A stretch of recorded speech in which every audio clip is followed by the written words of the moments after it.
Hello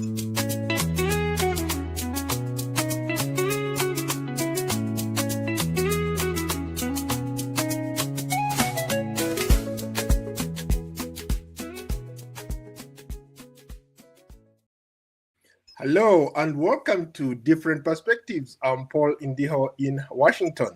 Tonight, we are focusing on how coding, new technology, artificial intelligence, and practical skills are reshaping opportunities across Africa, and what happens when knowledge is allowed to travel. I have some special guests coming up. In a world driven by data, automation, and AI, coding is no longer just for engineers. It's becoming a core skill for work, innovation, and entrepreneurship.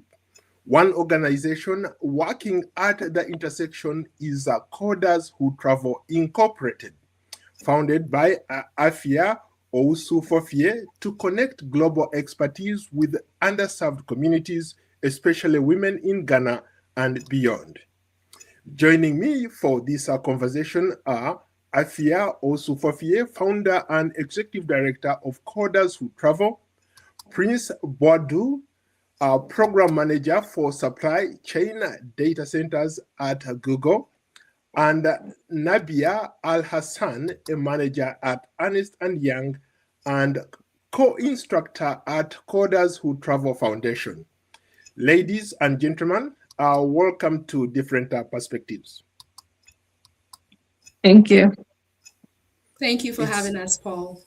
Yeah, it's a pleasure to have you for the first time. Thank you so much for honoring this invitation.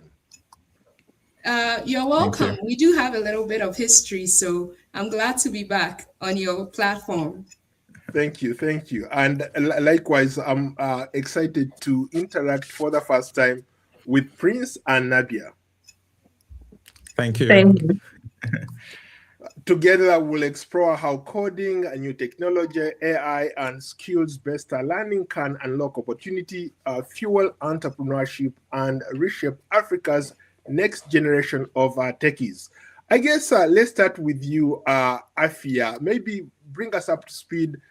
You are celebrating 10 years of Coders Who Travel. Bring us up to speed. Tell us who Coders, who you are as an organization. I'd like to give you a pardon since you're having me third time on your show. But it's not Afia, it's Afia.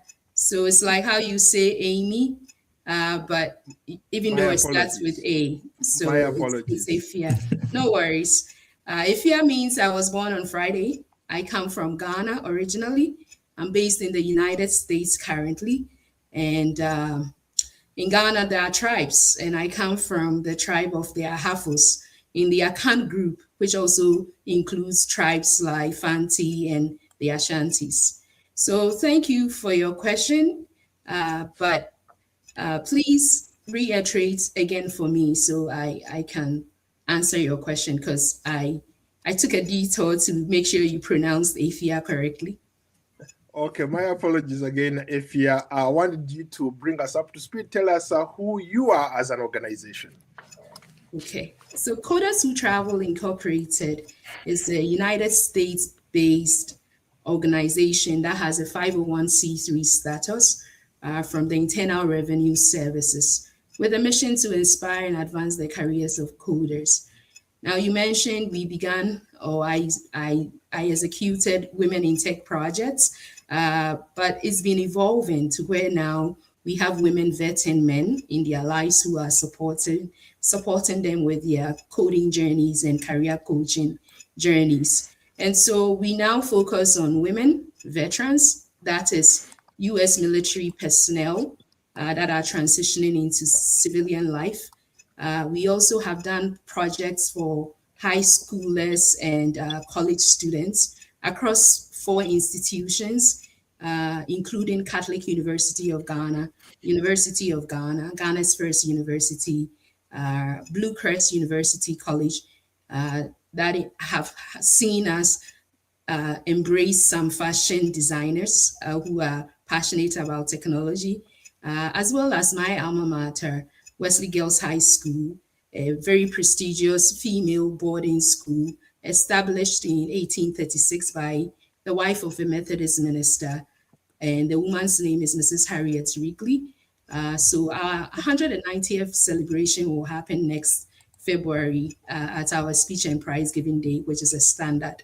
And so I just also want to say University of Ghana is where I got my Bachelor's of Science in Computer Science and Statistics combined majors. I hope I answered your question, but it's a good time to answer. Yes, thank you so much. Let's go to Nadia. I hope I'm pronouncing your name correctly, right? Nadia. Nadia. So let's talk about you and coders who travel. You've been instrumental in making sure that this organization that started nearly 10 years ago fulfills its mission. Tell us your story. How did you get into coders who travel? So I met Afia a couple of years back when she was also running the Women Who Code Accra chapter. So during our engagements, she then decided to bring me onto the Women Who Code Accra chapter as a co-director, and also the Coders Who Travel nonprofits supporting with co-instructing. So what has your experience been like working with the group? It's been an exciting journey. So we did a trip to Kokom in Goso, actually, in 2022, if I remember correctly. No, you got that right. It's Kokom. It's Kokom. It's Kokom, rather. Okay. Yes, it is Kokom. Yes, in 2022. That was an insightful journey where we were able to impart some knowledge to high school students in that region. It's an underserved region in Ghana as well. We've also engaged with other students across. So being able to impart my experience and knowledge over my years working has been incredible. You know, Prince, from talking to Afia, she says that without your help, Coders International would not have made a lot of strides. Tell us what you've been able to do in terms of helping these young people learn these skills. Yeah, thank you very much. So I think before that, I'd like to give you a context, right, to essentially what I kind of bring to the CWT. So aside supply chain, I also kind of run ecosystem building in Ghana. I co-founded a hardware innovation hub called Kumasi Hive. And so I've been training young people within technology space together with my group for some time now. And when I first met Afia, she also came on my platform, and we've been talking really about developing young people, not just young girls, but young people in Ghana in general. And as you are aware, right, the kind of workforce that tomorrow's economy would need, that workforce would have to be prepared today.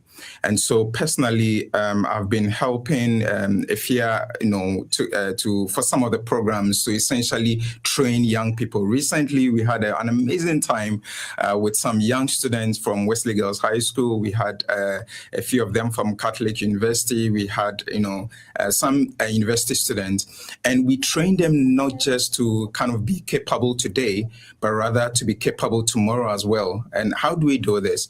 We bring to the fore, or to their knowledge, the essential skill sets beyond coding, actually, that are relevant for them to be employable and also to innovate, for tomorrow. So if we look back, 10 years ago, no one was talking about AI. Right? And no one was really interested in machine learning or, and all that. Today, as we said now, companies are building, data centers. They are trying to outshine each other. It means that the skill sets that are required today are completely different from the skill sets that was required 10 years ago. So you may have been proficient in Excel 10 years ago, and today companies are looking for people who can program the Excel sheet, not just use it. So essentially what Coders Who Travel, we are positioning ourselves, and that is what I bring on board and working together with Nadia and Afia, is to prepare the next generation of Africa's workforce with the necessary skills that they would make them relevant in the world of work tomorrow. Interesting. Afia, when you started this organization, it was out of a very specific areas. You identified a critical area, especially women who did not have these skills. You wanted to impart some of these skills on them, and here you are 10 years later. You have done incredibly well. Has the original mission changed from how this organization started, or you're building on to what you started 10 years ago? Great question. So I don't forget, remind me that I said small beginnings is I started with small and very humble beginnings. But I just want to commend these two individuals for how talented they are and how much of a heart of gold that they have. Because Nabia actually traveled about 12 hours one-way trip to get to that village in Kukum and back, okay, on a weekend, while she's managing responsibilities at EY or Ernst & Young. For Prince, as a judge, he had to grade over 19 students with who each had 16 separate career coaching artifacts, right? And he had to do it for 3 days of nearly an hour and 45 minutes, if not 2 hours. So just quickly inserting that I applaud the work that they do. So it gives color to who they are. Now, number two, we started very humbly, or I started very humbly. All I knew was that I walked into a Martin Luther King Library Jr., Martin Luther King Jr. Library in Washington, D.C. And I walked into a room of the library with women teaching programming languages informally. And immediately in my heart, I felt like this is something that I wish I had when I was studying mathematical sciences at the University of Ghana between 2003 and 2007. Now, I enjoyed female friendships a lot, but going back to my high school days, I also had great friends in male, who were typically friends of my male cousins, and they also became my friends. And so I've been into sports, tennis, table tennis, lawn tennis, bicycling, and to name a few. Now, because it started so small, all I wanted to go back to Ghana and give back to that community of women, to give them something I myself did not get. Having those female friendships, all we did was chat, watch maybe romantic comedy movies, but we're all mathematical scientists, but we sort of didn't create this structure of actually perfecting our craft of coding, which was required in both computer science, mathematics, physics, and statistics. So I just wanted to fill that void and bring, healing to people that go through a lot, because they are so demanding that most students in these programs need to manage their mental health or physical health at some point. But I remember always reaching out to the guys, the smart guys, at some point when I wanted a turnaround in a couple of grades that I'd made badly because of indecision to decide and settle quickly on the type of major that I wanted. Eventually, I would do computer science and statistics, but I started seeking out the smart guys, but I never sought out my own female colleagues like Amma, whom we call tall and feisty Amma, or Amma, who we call blunt Amma, and we're kind of a trio in the department, right? And I was sort of in the middle, being a peacemaker between feisty and blunt. But these women, we never really said, let's go to the library and help each other and let us learn. For some reason, we went to the smart guys for that, right? So this whole women who code, walking into the room, seeing women building each other, that just, endeared my heart. And that endearment will lead me to going back to Ghana after 7 years. I came to the US November 4th, 2008. I had first visited in December 2007, but my full relocation happened in November 4th, 2008, on the election night of former President Barack Obama. Now, after that, trying to gather my thoughts and not lose my train of thought, but I also went back 7 years in November of 2015. That's exactly 7 years in the same month. And so I launched 7 maiden events, from a hackathon, the case for programming, lightning talks, the value of mentorship, and on and on and on. And so going back, I got a lot of support through Statistics Without Borders, which is a pro bono arm of the American Statistical Association. Names worth mentioning are the co-founder, Gary Shapiro, an illustrious applied statistician, and 4 women, Samantha, Awa, Lorraine, and Anna. And they all helped me with some form of administrative, business development, coding curriculum to support that maiden launch. And there was another guy who also supported with budget templates. But what everybody was trying to tell me was that, Afia, where's the money? Where's the cash that you are going to use to launch this great initiative? And that wasn't coming through up until the point that I was about to leave. And it's not like I wasn't getting advice. Families were advising me. The group around me were advising me. And also, as the money wasn't coming, I had a choice to either abandon the project. Like someone said, don't do anything before you see a single dime. But ultimately, I decided to go to Ghana and help those women. And so that's kind of how it started. Me trying to do this for a group of women. I'd very much worked in their shoes in prior years. But now, basically, having to stand literally in the financial and operational gaps. Financial because I never got the cash.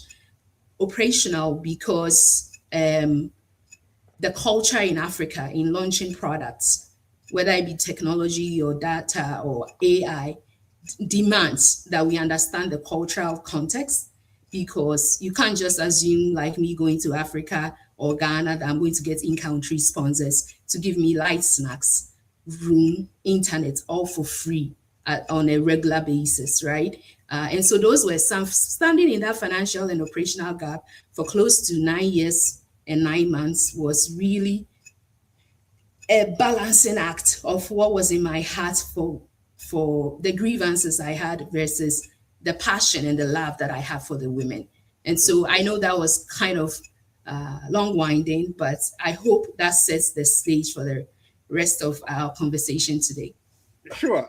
Nabia, building on what Forfie has said, what do you see in the data about the skills young Africans need right now, and which gaps are still there? How can these young people, these young women in Ghana and across Africa, maybe tap into these opportunities? Yeah, so what we're seeing now, AI is the big thing now.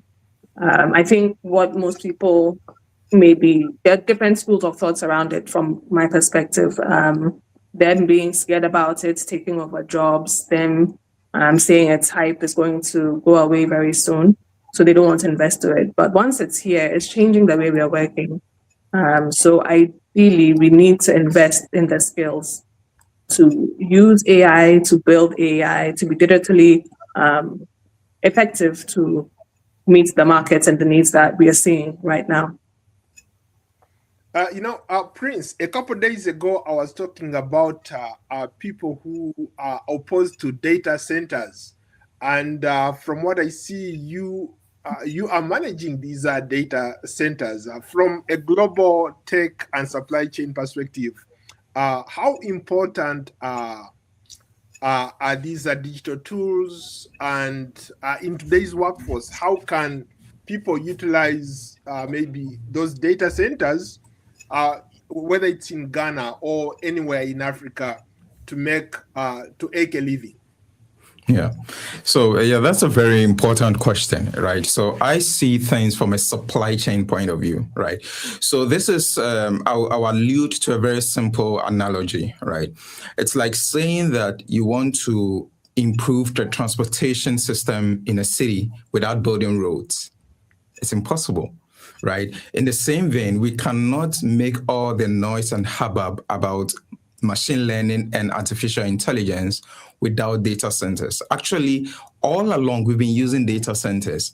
most of us just didn't know it. Whenever you go to Google to type a search, right, you are essentially using a data center, right? Whenever you save your items in the cloud, where is the cloud? People think the cloud is invisible. No, it's actually a visible data center that stores your data, right? So whatever it is that we are thinking about in terms of the next phase of innovation using AI, machine learning, and all that, data centers are essentially indispensable.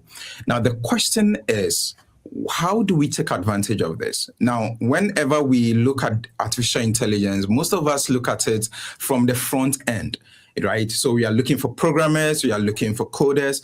But I argue that if we take a supply chain point of view, mind you, for every machine learning workload, you need chips. Right. So the next stage will be chips. Can we train, electrical engineers? Can we train, mechanical engineers? Can we train other form of engineering capabilities that can go into the space of chips making? Then the next phase, we look at it. Okay, every chip has to be powered.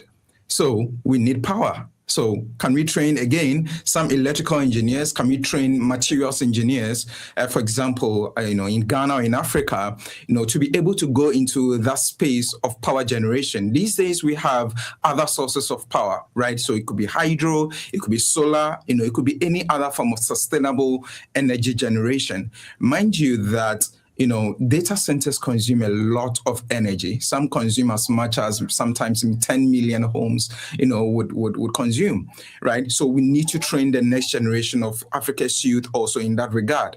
Then there's the next stage, which is the actual physical infrastructure that powers these chips, that powers all the AI needs of the world, and that is the data centers. So we are looking at construction workers, we are looking at building technologists, we are looking at civil engineers, and so forth. So beyond the actual front end, artificial intelligence, and all the fun we are having, using ChatGPT, generating images, when you take a look at this whole, hubbub, from a supply chain point of view, you realize that there are other professional capabilities that Africa can build beyond the actual front-end coders.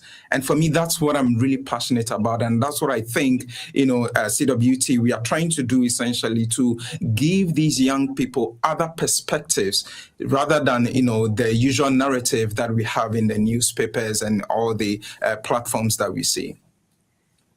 So I'm going to address this question to all of you. All of you seem to be in agreement when it comes to these new technologies, how AI has taken over. As a matter of fact, right now, what we are using, this platform is driven by AI. Everything is AI.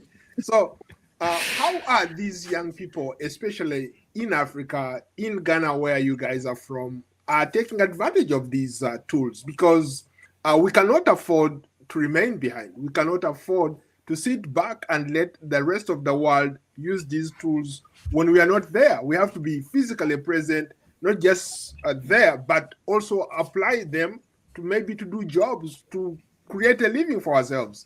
How are young people playing around with some of these tools?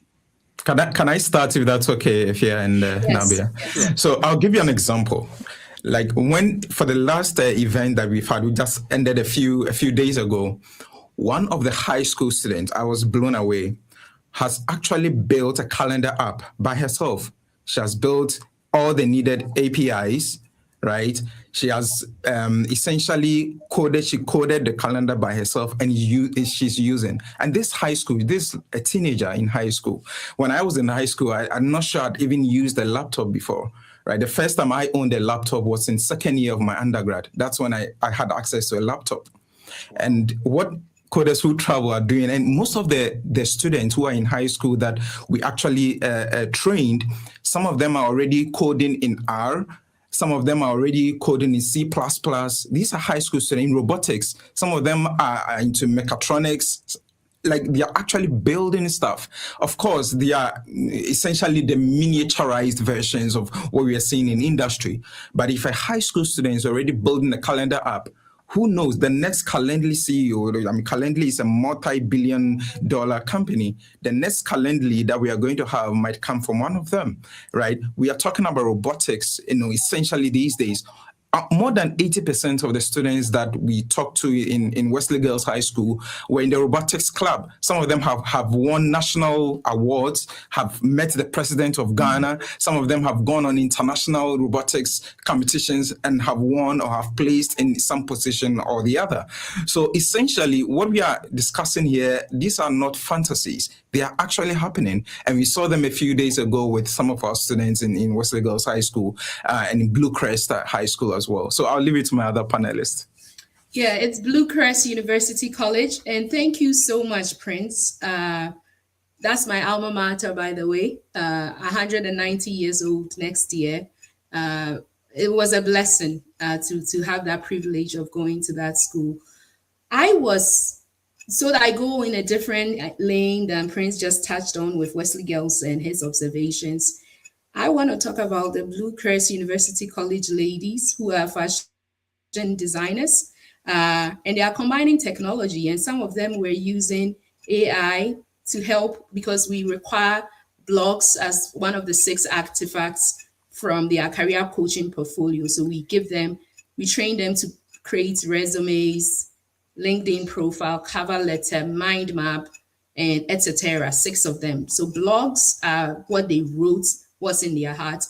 And the judges, Prince especially, and we had another judge, Miss Sarah Osei, and 2 more judges, Dr. Christina Alva and Dr. Azma Ali.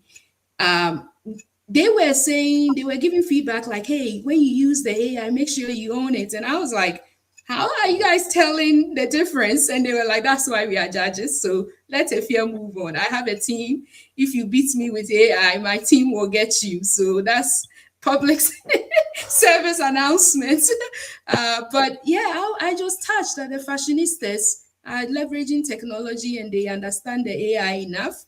And who knows, they'll be using it to create their sample designs, dresses. I'm even in touch with one of them who was Victoria Esiedu, who was bootcamp number 1, cohort 1 graduate, now serving as a student ambassador at Blue Crest University College. And she told me she's won 3 awards at the school since all the confidence we gave her and the tools like the mind map she used in her presentations. And so she is ecstatic. And I might have to go to Ghana for an engagement I can't yet talk about, but it might happen in November again of next year. And I was like, hey, can you design some dress for me? After all, I've poured into you so much. And she's like, of course. And her first design is this slim model. And I was like, when you look at me, do I look like I'm a slim model? I beg, please, so just make it plus size. In fact, I even said, make it a thick woman. And she was like, oh, you mean plus size? I'm like, yep. And so now my dress is being designed by one of the graduates as well. And so it's a joy to watch people just transform from proverbial caterpillars into beautiful butterflies. And I think that's what we are seeing. Nabia, I don't want to. Yeah. So I have a little differing perspective from my other colleagues. I guess on the surface, there's a lot of work going on in AI. People are exploring a lot of things, but the data for Africa is limited, which is something that we need to work on ASAP for us to make a mark on the global market. All our data most of our data is from the Western world. We're not generating and storing our data for use in AI. So our perspectives in whatever the chat GPTs or co-pilots come up with, they don't include our data. They're not contextualized to Africa. So that's something that needs to be worked on across Africa. Paul, if I can say quickly. Sure. Oh, go ahead. What she's saying literally happened to me in graduate school. We're supposed to create a model. I was in the operations research as one of my second master's degrees, in addition to statistical science. And our teacher wanted us to do a project on temperature readings of one city location. So I chose Accra, Ghana. And my goodness, like you look at the data and the data will have a blank spot or stretching over many years. You're like, are they still collecting the data? Did they abandon the project because of a coup or what?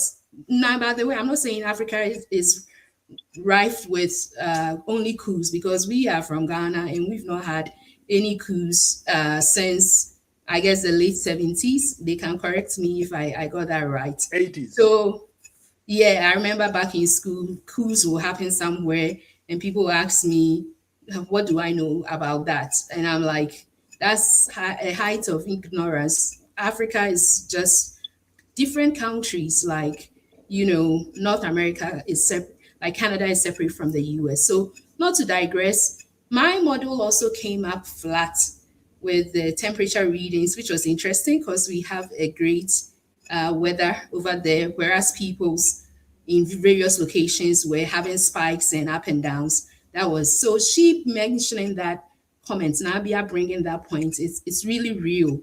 We can have the passion for the project, but if the data is just not available, then you hamstring yourself, like, in that process. And so, Nabia, thanks for that enlightenment and education.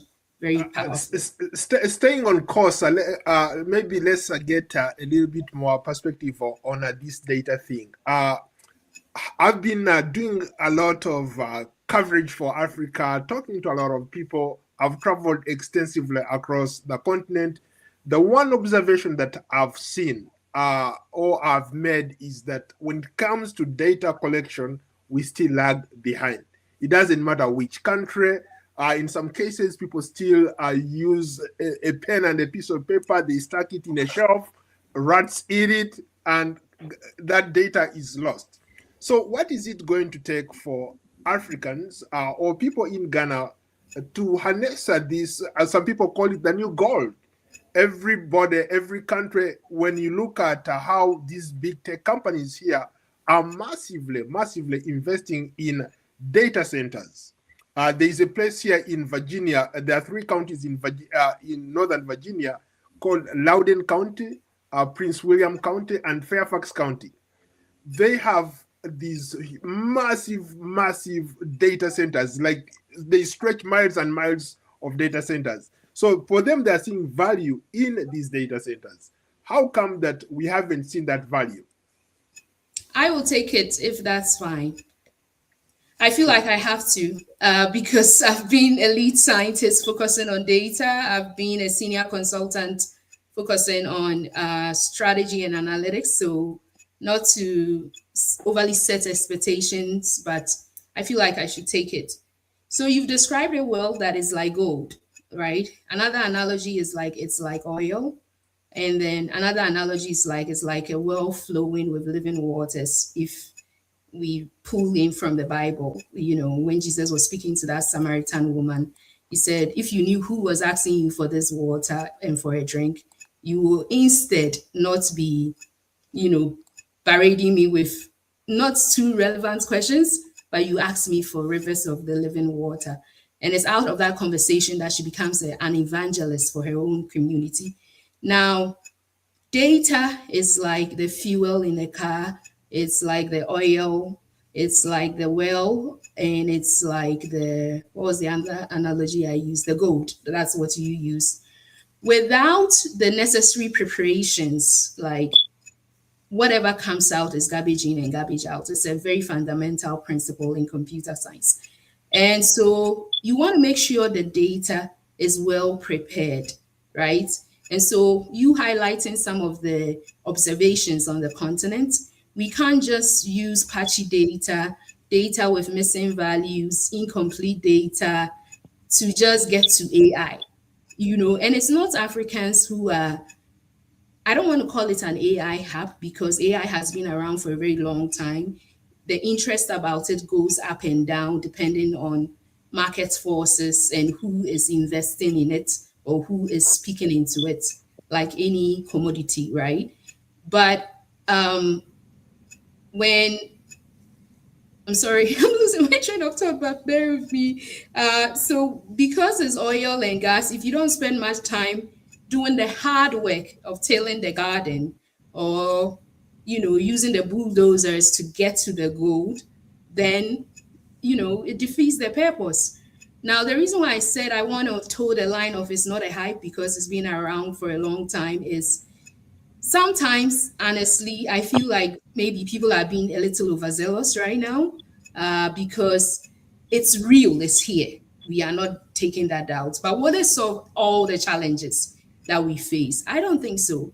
In mathematics, there are very different kinds of solutions like simulation, optimization, regression analysis, machine learning, feature engineering, and so forth. Should we just abandon all of those solutions that have worked timelessly, that mathematicians have owned it and originated, and just stick to AI as a solution and making it a panacea for all our problems?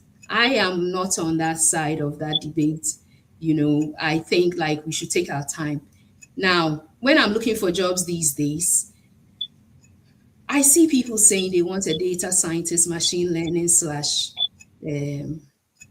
artificial intelligence executive or an analyst. Look at that. It's like 4 roles being combined into one.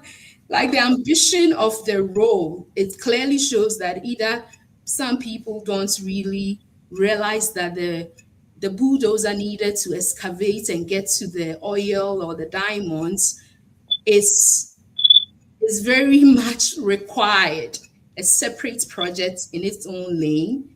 And then when that is smoothing, then you can take off to AI smoothly, right? But we cannot just jumble everything together and somehow expect a different result. Insanity is doing the same thing over and over again, according to the Albert Einstein quote, and expect a different result. So if Africa wants to own a piece of the pie, it has to fix those data incompleteness, right? And the missing values. But even in advanced countries, let's realize that data is a lot of work that needs to be fixed. And once we fix the data, then we can take off into the artificial intelligence. So I'll let my colleagues also chime in at this point. Yeah, so maybe, yeah, Go for it. yeah, is it okay if I come in? So Yeah, go ahead. one of the things, right, that we forget with data from Africa is the context, right? Africa is predominantly an oral-oriented kind of a system, right? The West is more of documentation. They document, they write things, we say things. So my grandmother, would tell my mother how fish is prepared, right? In the West, it's likely that grandmother will write it somewhere, and then the mother will find it as a recipe.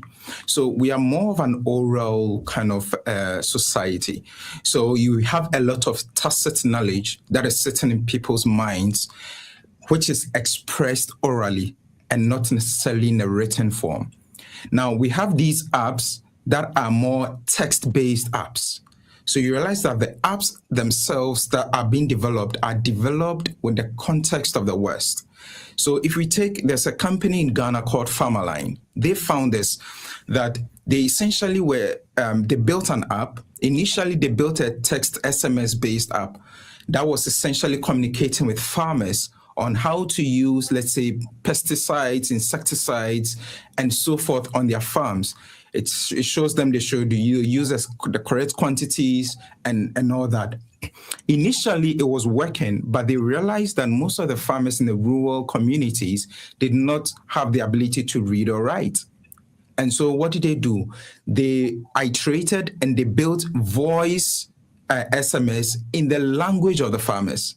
So you have a farmer in the Volta region who will receive the voice SMS in Ewe, in his local language, telling him the specific amount he or she needs to use of pesticides that he or she needs to use on the farm. And boom, the company now is in, I think, more than 16 countries in Africa. Now, this is the context. Yep. You've seen them, right? This is the context of Africa. So this is why organizations like CWT is critical, because we need people with the right capabilities to build the platforms, not just users of the platforms, because these platforms are are created based on the context of the West. So, for example, how does my mother, who is illiterate, how will she be able to use ChatGPT if the local languages are not supported in ChatGPT? And this is why there's also another company by Dr. Paul Azunri. They've built a very wonderful app that essentially, translates most of the Ghanaian languages via voice. Because that is our context. The woman who sells by the roadside may not be able to read or write, but she has amazing, a plethora of knowledge about what she does. That's why the kinky, there's a good food in Ghana called kinky. It has tasted the same way for hundreds of years. How is that recipe passed on? Exactly. The grandmother will tell the mother tells the daughter tells the son. It's oral. So how can we build platforms that essentially addresses our specific context? And this is why Coders Who Travel is critical, because we are building, the next generation of platform builders or tweakers who tweak the platforms to address our specific context. Very well said. Very well said. Nabia, sorry. Yeah. So I'd like to add on to what Prince has said, where despite our context being oral, there's also the push from the government side to build the infrastructure needed to harness the data that would recontextualize to Africa's needs. They're across West Africa, at least I know, they're looking at how to boost the infrastructure to reach the remote areas as well. So that's something that's being worked on. I guess the investment needed to be able to build that data center that would host our information locally is something that needs to be taken up.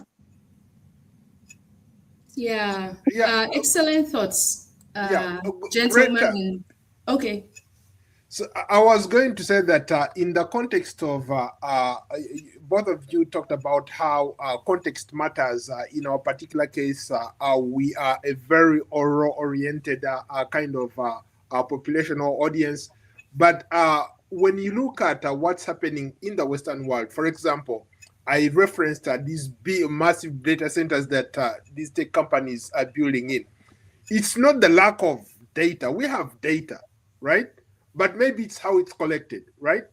So since you guys are in this area, how can you help African governments maybe improve in that department? How can they tap into this technology, enhance that data to better their communities? Before we move on, if I can politely do another insertion before we get to the government, and I will let Nabia and Prince take on the government, if that's all right. But, in 2019, September precisely, I was invited by the United Nations Industrial Development Organization to be a panelist to talk about policy framework for industrial skills development in emerging economies. I spoke with a panel of 5 or 6, with moderator from Class CNBC Italy, Claudia, Jürgen from European Commission, Joyce from Kenya Manufacturing Association, Olga as the head of UNIDO's unit, and Sadar Ahmed from the Ministry of Pakistan. Now, as you can imagine, I was quite excited for that opportunity, being a guest of the Division of the United Nations, much so that I actually went there a whole week before Italy just to calm down and then not be stressed out by any traveling experiences. Now, I remember as I approached the hall on the day of the panelists that will have our day, as soon as I got to the entrance, I'm a Christian, and by this time, people should know that. I just heard, "It's not by might, but by my spirit, says the Lord." And that's a verse that I think it's either Zechariah or Zerubbabel, that it's not by your might, I, the Lord, will build. And so I let go of all the preparation, not throwing them away, but just relaxing, go in the strength of a divine being, and also just trust yourself, because these people that I mentioned, they are very renowned. And how is Afia being invited to such a table? And so it made my nervousness leave. And I remember the context was what came to her to speak about. Now, when we travel, the electrical socket is not the same in every different geographical regions, right? we change it as we go. So Ghana's socket is different from the US for sure. Now, when we are implanting things in Africa, there's that kind of expectation that what works in the West must work for Africans. And if Africans don't rise to the occasion, then we are more likely to say it's corruption or leadership crisis. Now, obviously, there's some truth or elements to that, right? But why don't we talk about the rich community that Africa has? Like when I went to Ghana in last year to pay my respects to the traditional ruler of Kukuo Mahafo region, when ABS and some leaders had already gone there before. I went on this trip and 10 members, I had the driver because we kind of recruited him, 10 members joined me to go and pay respects to that traditional ruler, Osahene Kweku Atechi. That's rich community. If that same thing supposed to happen here, people will give me maybe 3 hours of their time at a funeral. But how will 10 members postpone, take off on Friday and take off on Monday and join their leader just to go and pay respect because they believe in it? That's something we don't hear enough, the richness of Africa. And then we've already used the analogies of oil and we have natural resources, but somehow we can't account for those very well, So Coders Who Travel is now, and I've always had this dream that it will be a global information exchange. And one of the models is respiratory system and the circulatory, in the respiratory system and the circulatory system. Everyone needs each other. The other needs oxygen. The other needs carbon dioxide. It's a mutual beneficial relationship. Typically, the relationships that have developed over time, it's just based on aid. I mean, if I give you aid and you are not on the equal footing with me to come and challenge me if something is not going right, because I am the source of your funds. But what if we were rotating around community, technology, leadership, and natural resources? Who knows? Everybody will be benefit from such a give and take relationship or a win-win situation. So context matters. One of my challenges was that nobody believed me at the headquarters through the Women Who Code project that Women Who Code Accra is what I founded, because this was a global organization operating in probably 30 plus countries, if not more. Now, the context was in San Francisco, Vancouver, London, Berlin. Women empowerment is great. People will write a check to cover those basic core needs of space, internet, and snacks. In Africa, people are, still figuring out some bread and butter. So I tried. I knocked on many influential doors from top educational institutions where, Paul, we should take you sometime. When you go there, you don't even know whether you are in Africa. And I think Nabia is actually a graduate of that university, so I'll mention that it's Ashesi University. And I walked there and it was like a dream. Beautiful place. I won't mention those I spoke to, but the sponsorship for those things don't come as easily as it is. I also knocked on some women in tech doors. It just didn't happen. And I did my best. And if I say I did my best, then I really tried to make it work. So that is some of the real example where you can stay in your corner in a developed country and tell yourself, let me go and save Africans. I personally, I don't like hearing that anymore because what's in it for you? Why do you want to save me?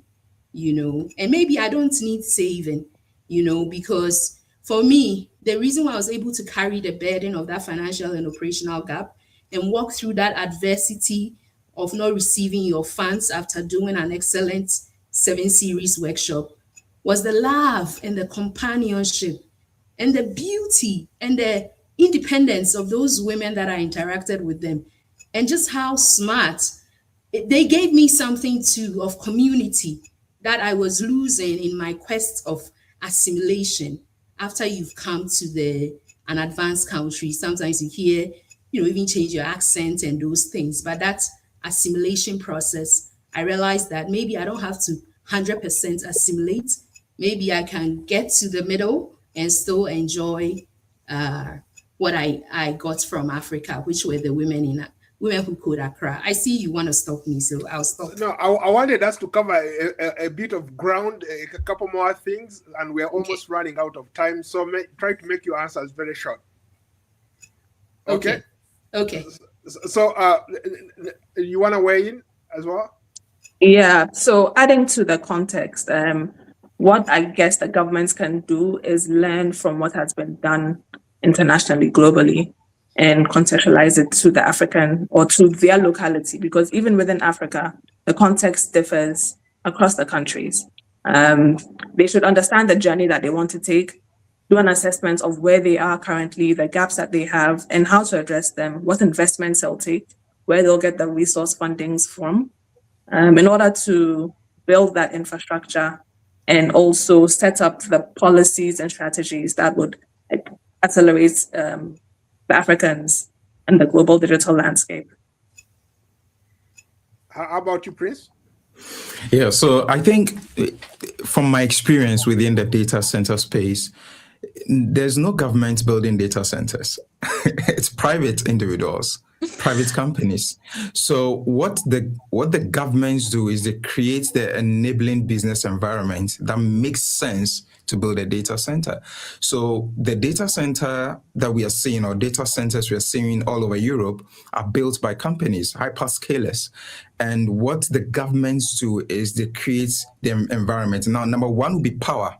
You see, how can you build a data center, right? 30 megawatts or whatever it is, how can you build a data center in a country where, there's blackouts because of lack of generation power? Like, that is not an enabling environment for a hyperscaler to come and build a data center, or for individual investors within the country to pull together. Now, mind you, these data centers cost between $300 to $1 billion. Right. One. For one. So we are not talking about, like they just come in because they love you. No, it's a business transaction. So the government, in my view, should not go into the business of building data centers. They should rather create the enabling environment. For example, where would the data center operators get power to power these chips? Right, in these NVIDIA chips, how would they cool the data center? Because now there are cooling systems that cool at the rack levels, right? So they are looking at where do we get water to get into the cooling racks to cool, the various data centers. How do we ensure that we have the necessary skill set in terms of labor to actually build these data centers? Mind you, these are next generation construction, right? How do we ensure that? So this is what we call the enabling environment. It means that you have catered for the artisans. The artisans have the right skill set. The government has created the right regulatory framework to ensure sustainable construction and sustainable operation. This is where I think the various governments should be focused on. Once the environment is created, definitely you attract the investment that is required to build the data centers. Also, there's research that shows that, when data centers are present in a country, what we discussed earlier about the various contexts or the form in which the data comes, right, in the African context, those problems are usually solved because now we have data centers where we can train, a lot of these machine learning modules, right? We can do a lot of simulations and so forth to be able to store the data, not just store the data, but decode the data, right? Be able to decode the data, for it to be useful. Right, so that's why I mentioned apps like Kaya app by Dr. Palazunre, and that's what they are essentially doing. Right, so the government, in my view, should not build data centers, rather create the environment. Very good point. A quick follow-up. Let me do a quick follow-up on what you just said. Paul, it's very important that you know that these data centers have extreme noise levels, so much that some of the citizenry, let me talk about my corner of town near Warrington. There's supposed to be a data center popping up.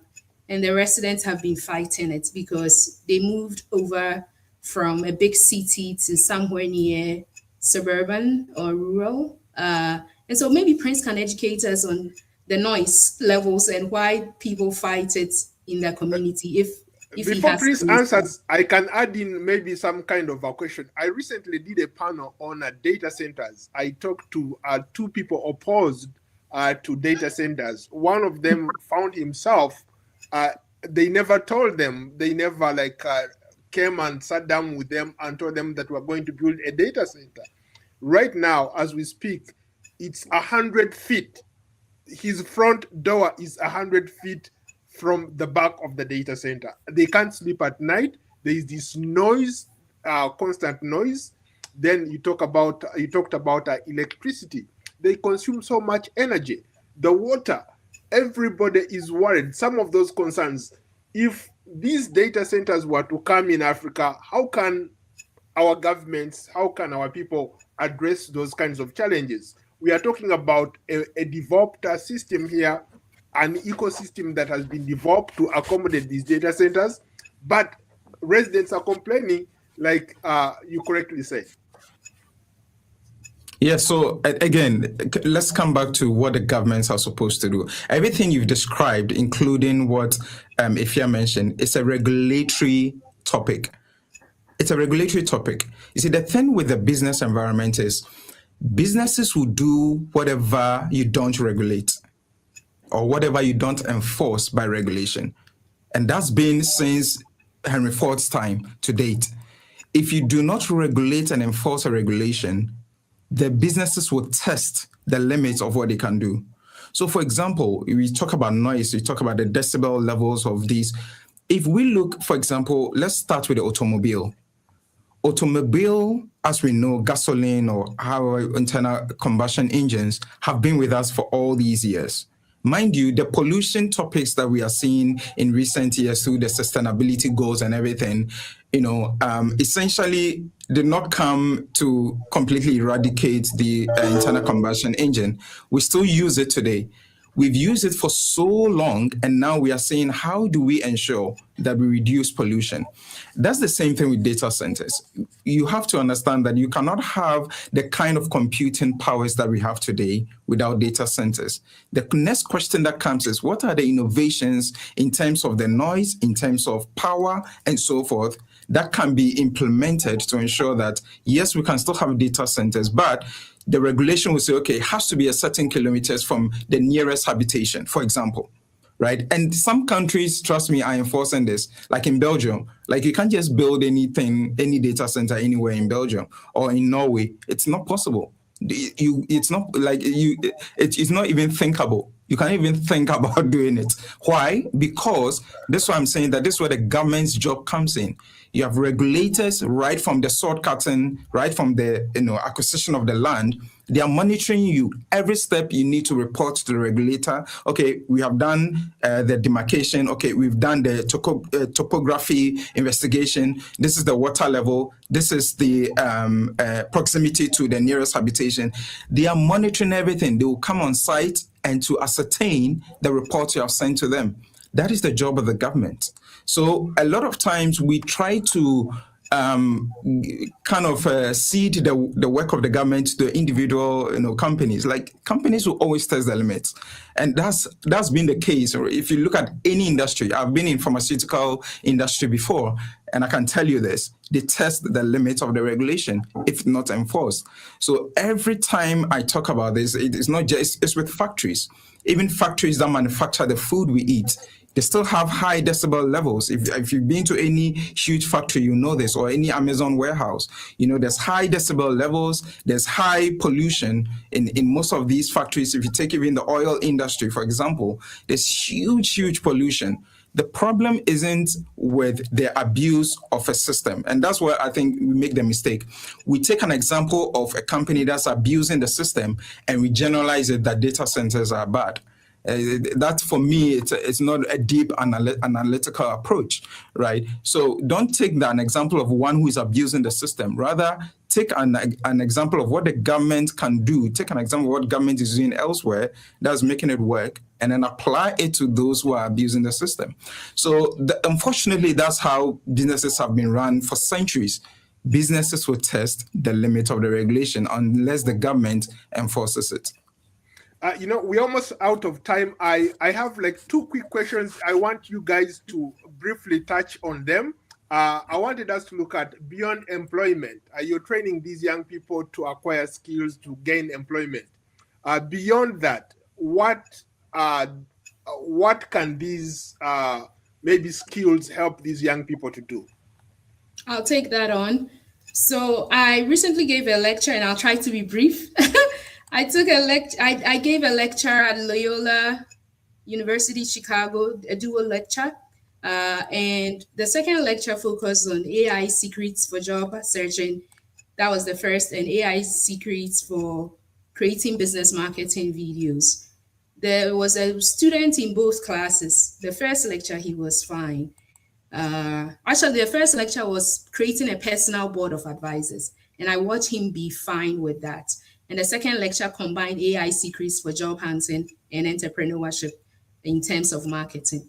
He was not having it. He couldn't handle the second lecture at all because of his heart posture towards AI. And he was asking me questions like, but you already use graphic designers for this flyer. Why are you here talking about AI?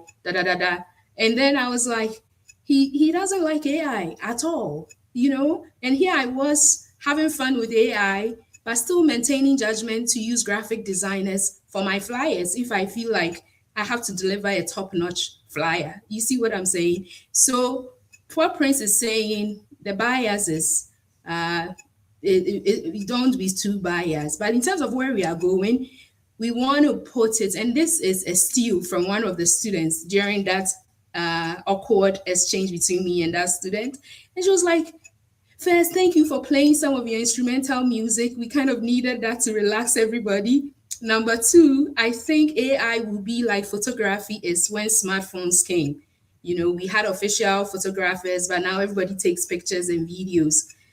So that's what we are trying to do. We are giving coding into the hands of not just young Africans. We've done it for veterans, women, students, and also career professionals, so they can lay hold of the future that they are destined for. So think about photography. When you think AI, think about what photography did. And shout outs to the students who added that contribution in that lecture. So I'll keep it brief. I hope I was. Very nice. Nabia? Oh, I think Effie has covered it. Making them job ready, making sure they can find employment after we take them through the boot camps and their structured educational services. How about you, Prince? Yeah, so I think the other aspect is and making them understand business models, right? So for most of us who have joined CWT, either at the board level or as volunteers, we have essentially done some of these things we are discussing. So it's easier for us to bring to the fore, our experiences to not just mentor the students, but also to make them understand business models, right? So like someone for myself, I registered my first company second year of my undergraduate, right? And ever since I've built several other companies. So with that, I'm able to essentially, understand what business models would thrive in certain contexts, and I'm able to impart that to the students that come through our programs and that come through the events that we organize. So beyond everything, we also make them understand business models. Yeah, we get that a lot with the two cohorts, that some people don't want jobs. They want to create their own things and be entrepreneurs. I like that. In fact, I was going to ask you, like, what are some of those kids saying when you've talked to them, when you've sat down with them? Do they want to get into business? Do they want to become entrepreneurs? Do they want to become the next big thing? Work for Google, work for Ernst & Young? what do these young people tell you? We focus on telling them, or if we're not even telling them, I'm showing with my life lived in front of them that you can have a corporate paying job and still have philanthropic or entrepreneurship ambitions on the side. You don't have to quit your 9 to 5 and jump like certain motivational speakers might have that inclination to tell people. You can balance it if you want it and decide the percentage that you want. So by and large, they will take hold of their future and decide for themselves, is what we are hearing, that yes, majority may want jobs, but they're ambitious. All the names you were mentioning, we heard it in that judging event and through the course of being the lead instructor and facilitator with Nabia and another colleague called Dr. Angela Aliu that we should mention.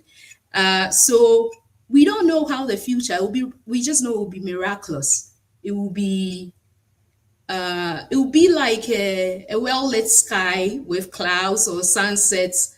Who knows? However they choose to go, we are just setting them free by giving them wings. And I think at the end of the day, it allows me to sleep well at night, knowing that I just gave them wings. Very briefly, what does success mean to the organization that you run and to you as individuals? Should I take on that also? Or Prince Either one and of you. Nabia, you want to? Maybe they should go first since I just went, and then I'll close it. I'll wrap it. Sure. Yeah, so success is, for me, is imparting knowledge and also inspiring others or the people that we mentor to go for it, to do what they believe they can, to open their minds. Yeah. Yeah, the same thing. For me, success, in this whole thing we're doing is enlightenment, right? So what we do is to enlighten, the young generation that is coming up. And by enlightenment, it could be in the form of motivation. It could be in the form of introducing new knowledge or perspectives to whatever they're already doing. It could also be introducing new skill sets to them. So this is, for me, what I see as success, with this whole passion that we have for CWT. I recently had the honor of being named the co-chair of the Maiden Homecoming event at the University of Ghana Department of Computer Science recently. And as I went through my preparation on the role that the alumni will play in the future of the department, I found myself resonating with the story of the vine and the branches, and the roots and the seeds, right? Like Jesus speaks about. And it was also, clarity came when I spoke to a mentor, a trusted advisor. Now, there are so many metrics for success, KPIs, key performance indicators. If you are in sales, you know all about hitting targets, etc. But I am learning to unwind or distance a little bit from sometimes those metrics in my heart of hearts, not because I can't do them. I've always been a little bit competitive since my start was kind of tomboyish with my male cousins. But because I now treat it more that the people that come into our hands are seeds being planted in various environments, like the enabling environments he talks about. But in scripture, Jesus calls it the good soil. Now, some seeds fell on the rocks, roadside, but some fell in a good soil, and it was multiplied in hundreds and folds. So I'm taking time building the seeds. Then the next level, the seeds grow and become branches. And those branches need to be pruned. So it's not a matter of hitting thousands of people in a go, although that had been a focus of mine in times past, because it seems that is what the industry wants. But the more I'm maturing and evolving along the journey, building the seeds, and the seeds becoming evangelists on their own educational institutions, bringing more people into the fold themselves, then or partnering with them to prune or make sure we streamline things and build people up so that stories like that fashion lady, Victoria Siedu, winning 3 awards after attending our bootcamp cohort 1, which is Excel in Your Career workshop, that brings me peace and fulfillment beyond any other thing. And that's what I define as success at this point. Unfortunately, we've run out of time. I want to thank you all for being great guests. It's been an absolute pleasure to host all of you. Thank you, Paul. Thank you. Thank you so much. Stick around for a few minutes, and don't forget to like, follow, and subscribe to me, Paul Ndiho, on Substack, X, Instagram, Facebook, Threads, LinkedIn, YouTube, and Spotify. I will see you on another edition of Different Perspectives, coming to you shortly. For now, so long from Washington. Thank you so much.